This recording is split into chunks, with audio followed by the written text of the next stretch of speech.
as I was saying, how do we then move from here? How do we then start this thing when we get home? Because if you're going to wait and start next year, you might not start it at all. You'll be drawn back to where you were or how you were doing things before. So when you get home, husband and wife as parents, go sit down, debrief, talk over things, then have an aim and a motto of why you want to homeschool and how you're going to go about it.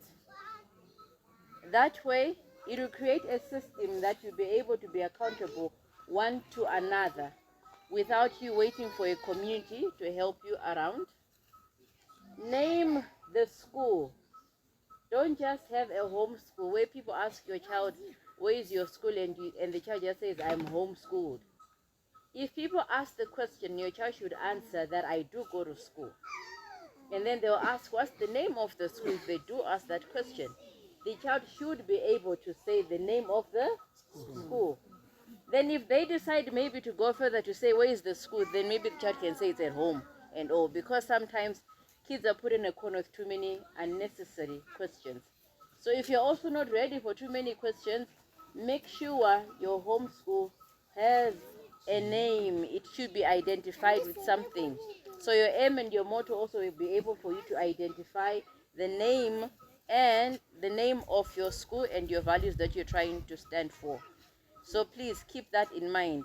And you're also encouraged to have a uniform if you want to. You can have a t-shirt, you can have a complete uniform. Why do we need to have these things is, if you travel a lot, there are times you're traveling with your kids on the roads and you meet police, they'll ask you, okay, where are you taking the child? Why are they not in school? You can even decide to travel with your child wearing a what? A school uniform. So they have an identity. You can avoid many unnecessary questions or unnecessary pressure that will be put on you. Now, when the school name has started, or there's a school name, or there's things that you're about to start, create a learning environment for your children. It can be the dining, it can be the kitchen, you can have a small corner in your living room, or if you're building a house, make sure your building has a special room designed only for what? For schoolwork. You don't want your house to be upside down. Yes, school is everywhere. School starts the minute the child wakes up, opens their eyes. That's the beginning of school. So the principle you need to understand is, when you're starting school, the child should not say, no, I want to go to school because at school this happens. But create a conducive environment where the child knows that the minute they open their eyes, school has what? Has started. The spiritual school has started. The physical school will follow in between along the way. And the mental school also what? Will also happen along the way. So when you create your space, set up the things that you want. A chair, a table. Make sure your things are durable as well. Get the crayons, papers, a printer, because there are times you don't want to buy things, but you can download materials that you can use. So you do need a home printer, a small one, something that will work for you. And make sure, ladies, you don't print every day unnecessarily. Ink is expensive. Alright, so yes. So ink is expensive, so print the things that you need as and when you need them. Create a lesson plan. Even if the lesson is for 5 minutes, create a lesson plan. For example, there are 26 letters in the alphabet, so it's 1 letter per week. 1 letter per what? Per week. It's enough. 1 number per week is what? Is enough.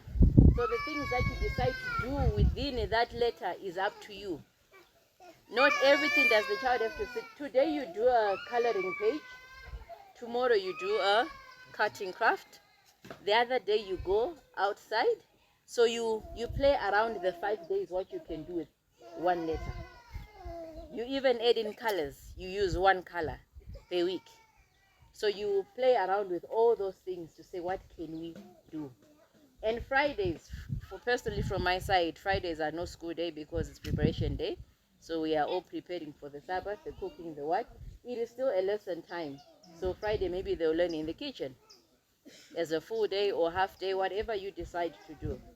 Make sure your lesson plan covers at least 12 weeks or 13 weeks, because if you're going to follow the family Bible lesson, it's 13 weeks. So create something that will cover 13 weeks. And being mindful that seasons change. There are funerals, there are weddings, there are emergency family events, sicknesses and all. So always keep that in mind and be flexible to move around with your timetable. And avoid visitors who come at unknown time. Please be strict. If you're going to say, I'll be teaching my child for 10 minutes at 9, please stick to 9 for 10 minutes. Because these ones, the younger ones, they are learning to associate timetable and the value of learning. So if you keep on switching times, today you're at 9, tomorrow at 10, the other day at 11, the other day you completely forget, you do it in the evening, it's confusion. They'll not take you seriously. They'll think school is what? Everything is play. So create a structure that you set up the things that you want. The other thing is have chore chart. Little ones don't read, so have a chore chart that has images. An image of a child brushing their teeth, an image of a bed, an image of book, an image of a toy, so they will know that when we wake up, an image of somebody praying. So when you create your chore chart, it helps the child to see what they're supposed to do at what time, not strictly on time to say at 5 past you're doing this, at 10 past you're doing this, but they have a structure to say when I wake up, I pray, and then after I pray, I go wash my face or brush my teeth. Then they tick, or you have something that flips through to say they've done this, so they close to say I did this, I did this, I did this. You follow, and be patient. They will not do it well. Some days they'll literally even forget to do anything. The same way you are forgetful is the same way the child is what? More forgetful. So be patient. Create also a rule chart. What are the rules of the home? Nothing just sails by without having rules. We need rules in the home that govern and direct us. These rules, make sure they are placed where it is visible for everyone to see. All right, they may not be able to read, but whatever sentence you put in a little image that will show that this rule is going with this, so that when you're in times of discipline, you are within the frame of what has been agreed in the home. So when you create all that, please pray over everything that you intend to do. This is one of my favorite verses, 1 Corinthians 10 verse 31. Whether therefore ye eat or drink or whatsoever you do, do all to the glory of God, because everything we are doing, we are all at the end of the day accountable to God our Father, because He's the giver and the sustainer of life. And the last but not least thing, happy learning. Enjoy the space God has given you. Enjoy the time you have with your children. Make it fun, make it valuable. And you feel like your temper has raised that day, take a cold shower. It will cool you down. Thank you. All right. I think we can go into questions. Yes. There are questions. And those that were not answered, if any from yesterday. Yes. Right. Morning. Morning. When I think it was on Friday, there was a presentation that spoke about images and visual aids. Yes. With reference to using visual aids that are not accurate. Mm-hmm. Right. I don't know how far do we go with that, because many visual aids are not accurate. Even the women's toilet symbol is not accurate, right? And and even PowerPoint, when we use PowerPoint as adults, it's not accurate. How far do we go? Is it not better to use visual aids and then explain, look, this is not what Jesus really looked like. We don't know what he looked like, but this is just to pass on the message. Because even as Adventists in our history, we used to have charts where there was actually Jesus there, and Ellen White actually said, look, this is powerful stuff. It's a powerful visual aid. So how do you strike the balance between visual aids, education, and avoiding extremes in the use of visual aids? Okay. When it comes to visual aids, we always say you find what you're looking for when you're scouting around. The ones we usually say avoid using are cartoon visual aids, because a cartoon is not real. All right. So if you're going to use visual aids, use something that is human or that is real.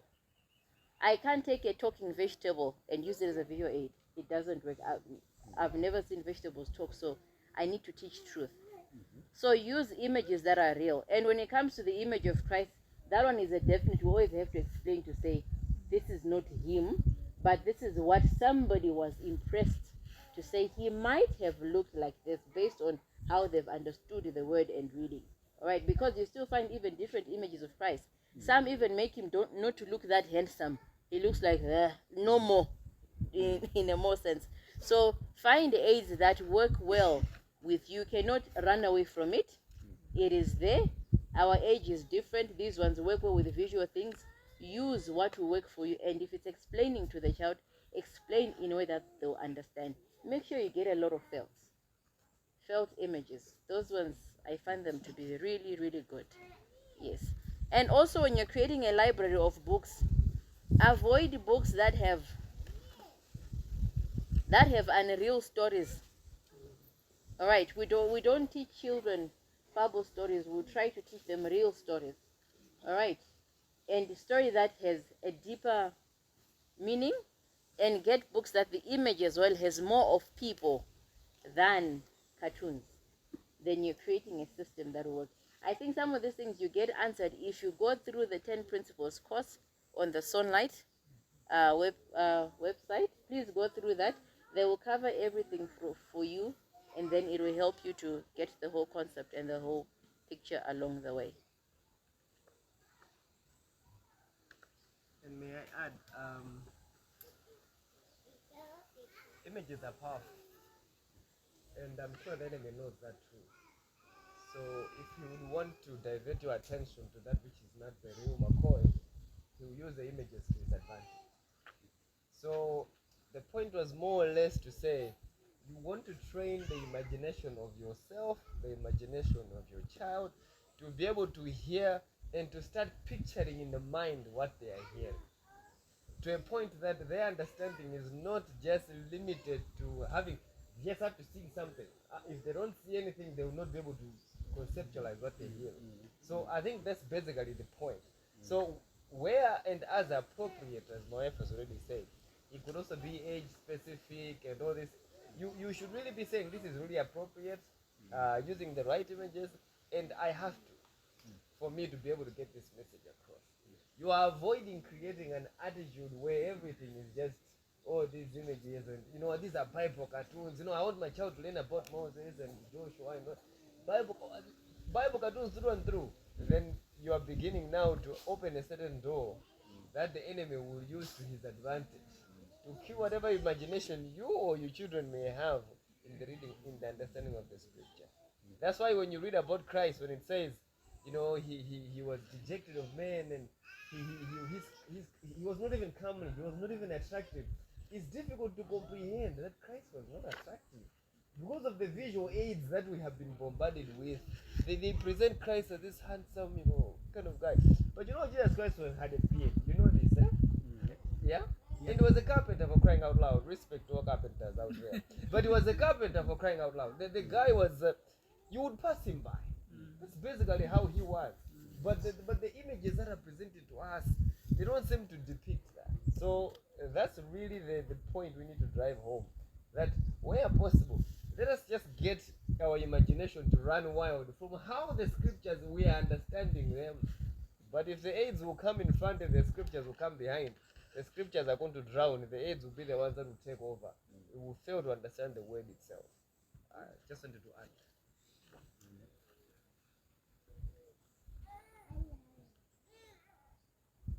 Make your home also a musical home. It should not be too quiet. I would encourage for those who want to learn the piano to subscribe to Hoffman Academy. It's a YouTube on lesson. Even an adult you can easily learn. They also have their website where you can purchase the music sheets so you learn music as you go. So whatever instrument you want, learn along. It is a good thing to have.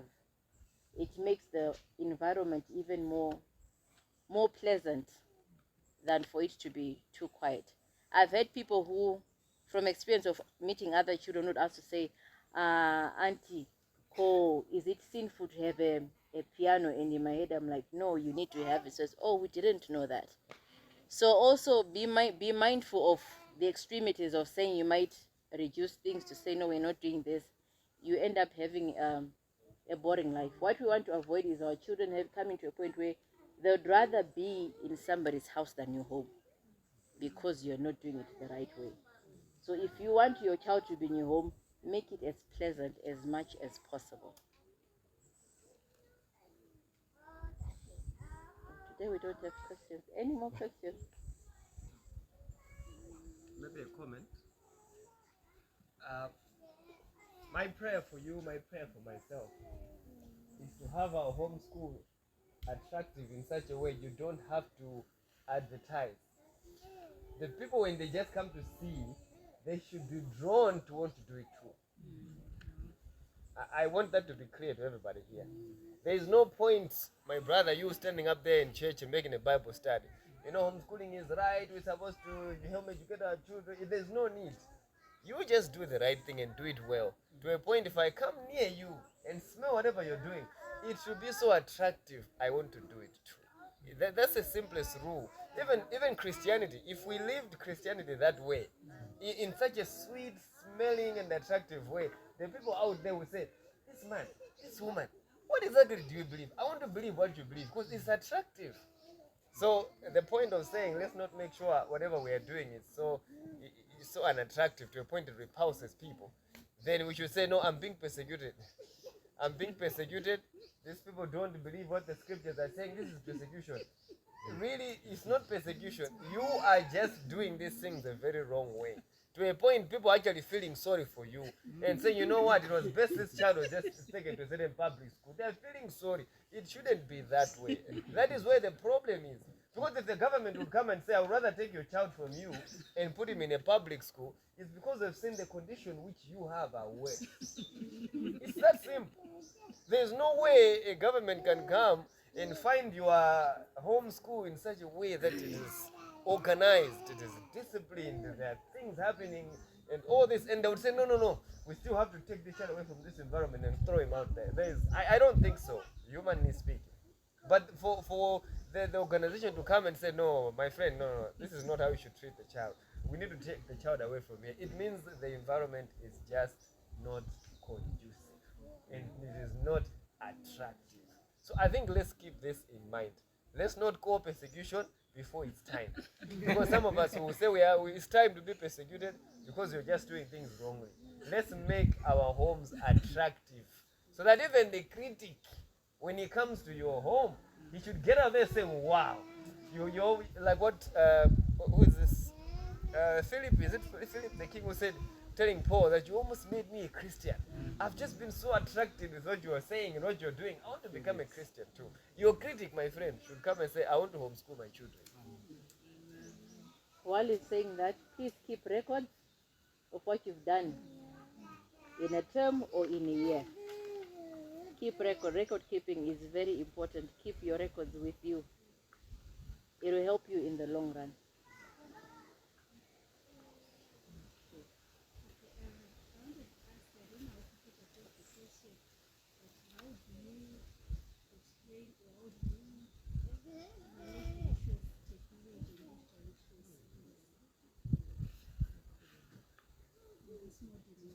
Between the age of 0 and 7, no technology. For the sake of the brain development. Their brains is a sponge. So what it only does, it absorbs. And then they lose their attention capability. And then we come up and say our children have what? ADHD, attention deficit disorder. Why? Because they are used to having things move too fast. So I would say avoid technology at all costs until they are older. And if they are older, still let it be managed that it is not overused. And why is it being used anyway? If it's for school purposes, it will make sense. But not just to sit there and say your child is watching a Bible cartoon. No, the way those things were made, they become addictive regardless of what it is that you're watching. It is still addictive. So with children, avoid technology. I've seen that many parents, our children, their best toys are our phones, eh? Yeah, then your phone has become your child's toy. You have the money.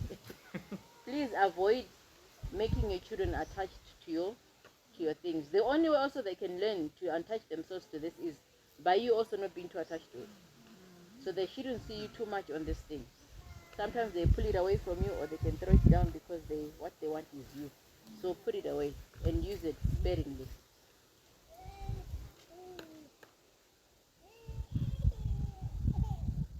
Right. Have you had any experience with people wanting their children to join your school? Yes.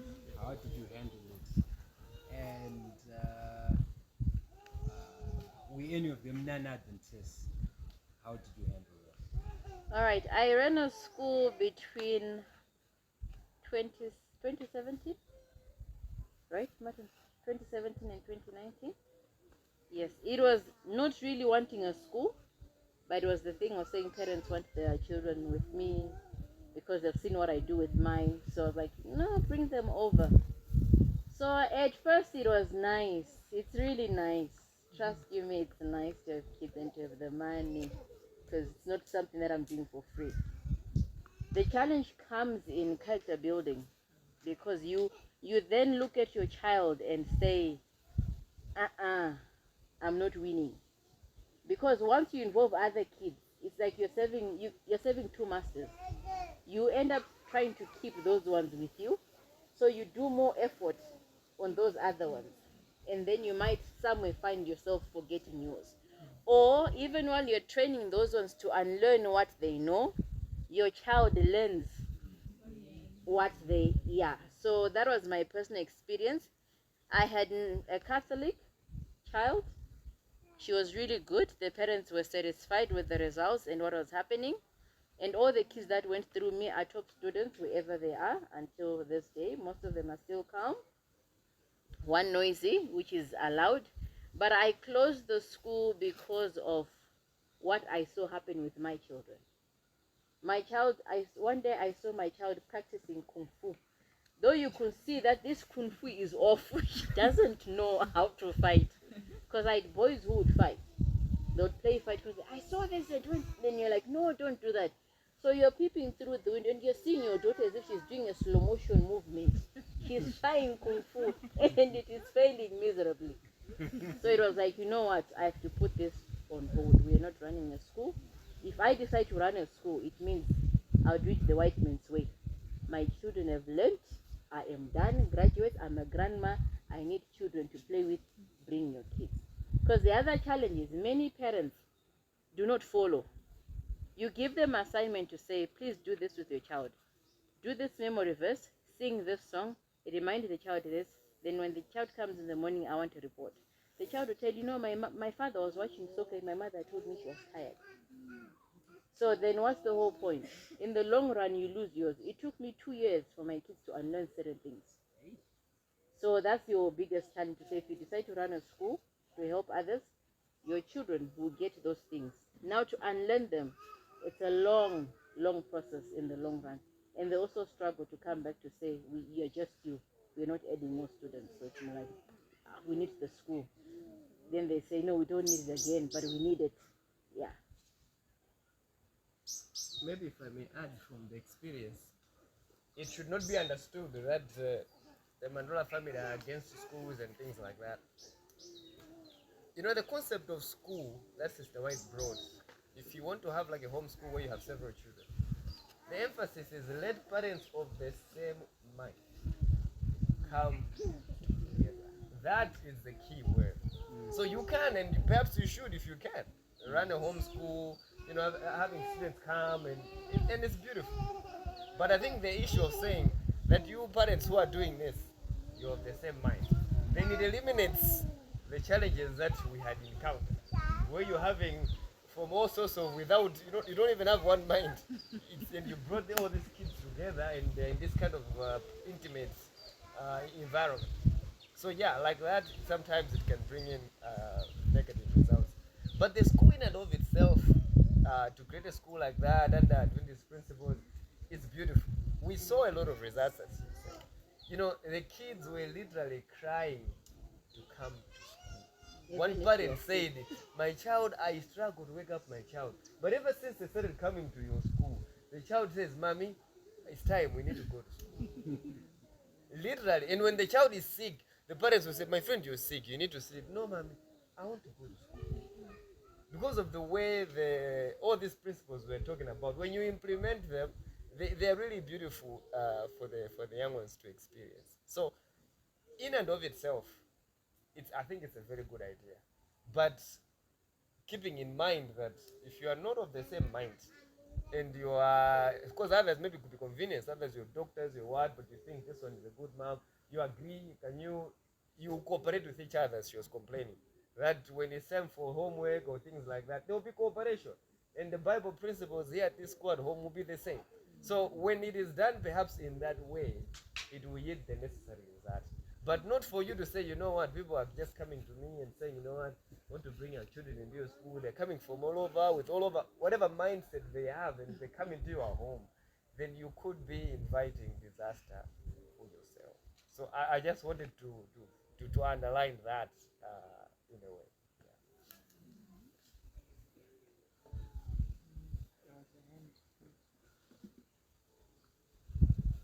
Goes ahead. About reporting, I wanted to know how do you do it? For example, the school from school. Do you always write everything in the hand? Do you always write that has to do with the done dishes, cooked breakfast together, etc.? No, you don't need to write. You can even just take an image once in a while. If it's something that you want to really keep a record on. But we always say keep records, especially for the academic side, because you have your governments, whatnot, depending on where you are, who sometimes want to see. Because we don't know where you are placed in your environment. So you might have neighbors who don't understand what you're doing, or relations who don't understand it and take you to the laws to say, no, my relative is doing this, he's gone mad. We've had such experiences in communities that I'm found in. So one would suggest, say, keep records. You just put an image, just with what we did. They're actually amazed when they see records to say, wow, you're actually doing more than what we thought or than what we were told that you're doing. So it is just for you to have an idea. It also helps you to see the milestones as you grow. So you might not see, like I said, you don't see results immediately, but when you go back, you see, we moved from here to here to here, and this is where we are. So it keeps you alert on the things that you're doing. So you might want to record something, but not everything, once in a while. Just wanted to add, there's groups I've noticed also keep records. If you'd like to see examples of people who are doing, I think they use Sunlight. There's a lady in South Africa, she's got 2 daughters. She's got a website called Miracles in Slow Motion. Melinda. Yes, that one. If you go check out her stuff, you'll see the things they're doing. Then there's a lady on Facebook called Teresa Podine. I think she lectures in Uchipine. She also does homeschooling with children. Check out her website and the things that she posts. Then you'll be able to see how people are keeping records. Then the third one was, there's another place called True View Education. They run a course where it's a free one, where you go and you go online, watch stuff, and you get trained how to implement. But this one again is for sunlight as well. They will take you through the whole item where she keeps saying, go and get trained, go and get trained. If you go on True View Education, they'll train you. It's quite a number of hours, but you get free training. And the other thing, watch other YouTube homeschooling moms, because our Adventist community has a way of putting the light under the bushel. So you not see much of Adventists displaying their homeschooling, how they're doing it. So go on YouTube. There are a lot of Christian moms homeschooling, but not Adventist. Get the concept. Don't take everything with you, but just browse through. Yeah, you'll be able to see a lot of mothers with more than 2 children. Like I once said, if I was in the country 10 years ago, now I would have a multitude of children. No, it makes sense. Yeah, so go through all that. Be willing. Be what? Okay. Be quick to do things. Don't wait to be spoon-fed on everything. Scout around, look around. We live in a technological world. You find everything that you're looking for. Just concerning, if you're coming from a background where when you went to school, some sports, then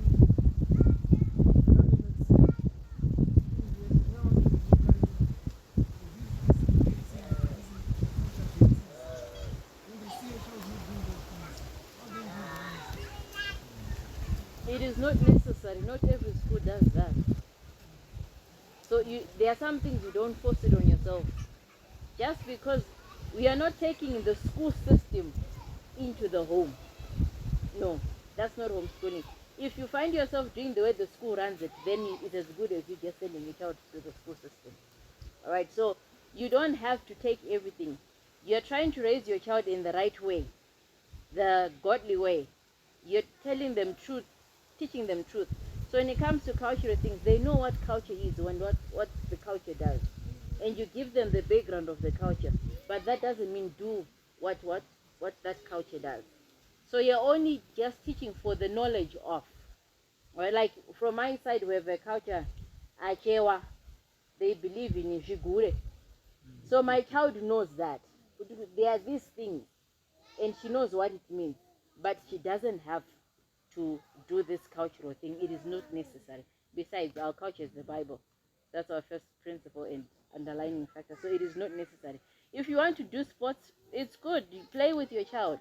Like I said, you can even take them for swimming lessons. It is a good thing. There's nothing wrong with your child knowing how to swim. There's nothing with your child knowing how to play football. As just not Kutazoita Ronaldo and Ronaldinho. Wait, no, it's not. But for fun, because also a part of you to socialize with your child. Not everything has to be done in the garden or in the kitchen. Go play outside. Tinotamba fish at home. Yeah, but when I'm done, I know what happens to my body, but at least I've done my part. So pada everything, do that with your kids. Have fun with them. You can just switch maybe the songs, how they are sung, because sometimes now when you look back, you try to sing the songs, you're like, what will we sing again? What will we sing? So yeah, so play around, do anything that you want, but make it attractive and fun, but don't do it to attract the world. Yeah.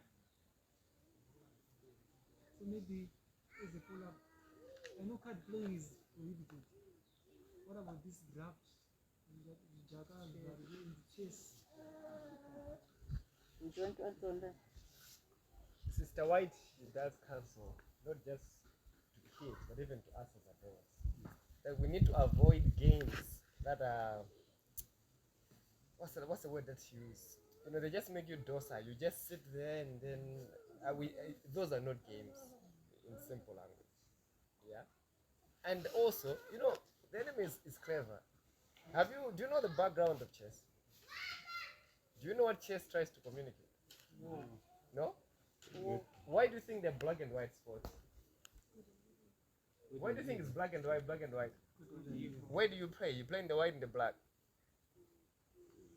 You need to ask yourself all these questions. Like for draft, you only play either in the black sports, you don't play in the white sports. And those games have a history. So, what I believe is when God was inspiring Sister White, there are certain things he told her to say in a blanket way. You don't have to be told all the details.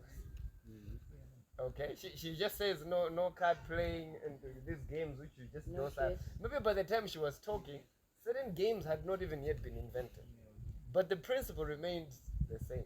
So the enemy will use these things, this card playing, this chess, this draft, this what.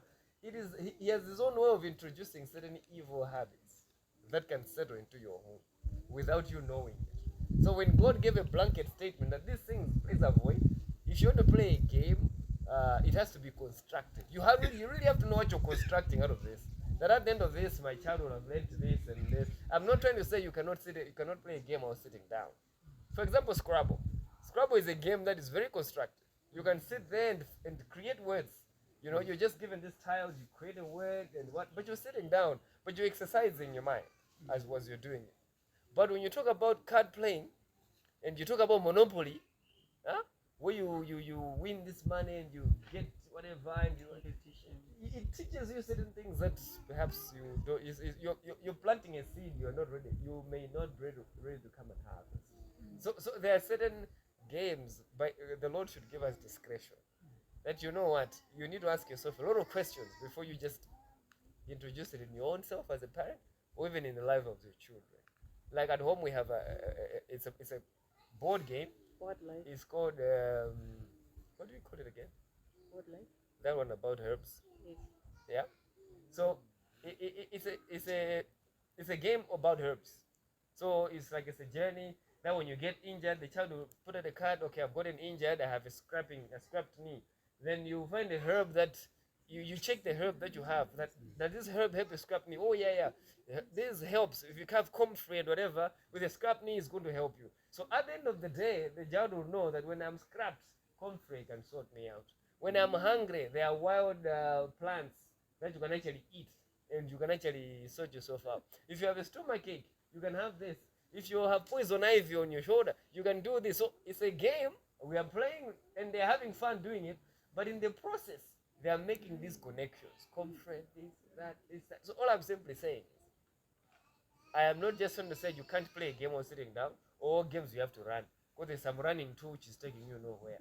So we really have to understand the principles. What principle have we been told as a people? And what principle should we use to avoid certain things? So when you run on these principles, you choose that which is good, and that which is evil, you're going to take it away. There was a question about technology. I wanted to respond, but I said, you must understand something.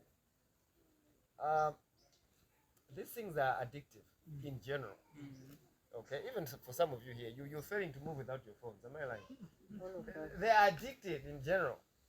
Now, if you want to teach your child ABC, of course you can. Let's be honest. The iPad has all these apps, A, B, C. I mean, they have all these things. And looking at them in and of themselves, you cannot see anything wrong because there isn't. But the reality is, what are you planting? Now that is the issue. Because that A, B, C, D, you can do it on paper, you can color, you can teach it any other way.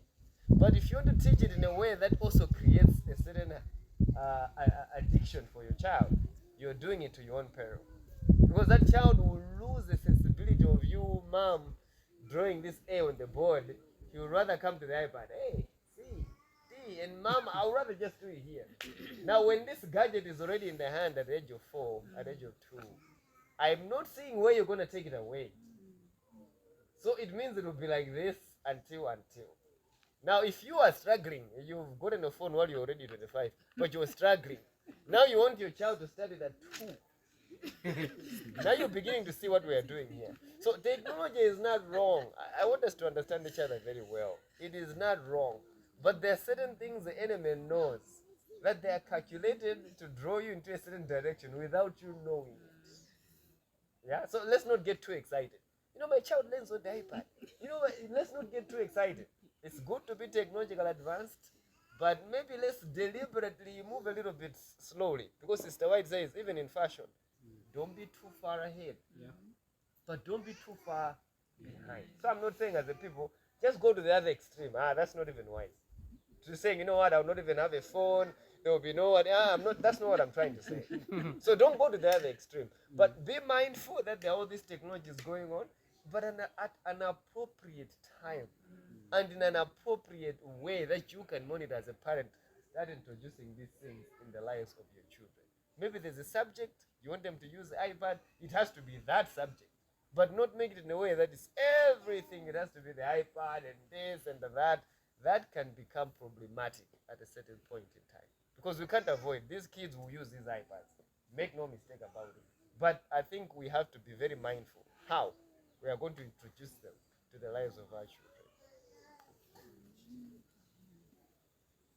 Yeah, on games, I think it's an interesting area to balance off.